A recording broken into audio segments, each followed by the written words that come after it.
مومن خان مومن 1800 سے 1851 تک کا سفر۔ مومن خان مومن کا تعارف نظر ثانی کرتے ہوئے آپ کا نام مومن شاہ عبدالعزیز نے رکھا۔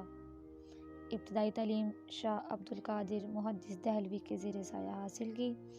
حضرت سید احمد شہید کے ہاتھ پر بیعت کی۔ اسی طرح حضرت اسماعیل شہید کے پیر بھائی بن گئے۔ حضرت اسماعیل شہید کون تھے؟ شاہ ولی اللہ دہلوی کے پوتے۔ شباب کا زمانہ عشق و عاشقی کی نظر کیا۔ آپ کے اشعار میں عاشقانہ رنگ نمایاں رہا۔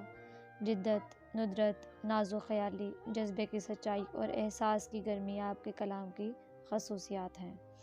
جب سید احمد شہید کے ہاتھ پر بیعت کی تو ہوس کی دنیا کو چھوڑ چھاڑ کر تقویٰ اختیار کیا۔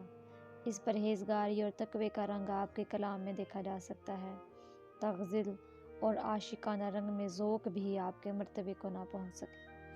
غالب جیسے بڑے شاعر نے مومن کے اس شعر کی اس قدر تعریف کی کہ اس کے بدلے اپنا سارا دیوان مومن کو دینے کے لیے تیار ہو گئے تھے۔ ان کا شعر کچھ یوں ہے: تم میرے پاس ہوتے ہو گویا، تم میرے پاس ہوتے ہو گویا، جب کوئی دوسرا نہیں ہوتا۔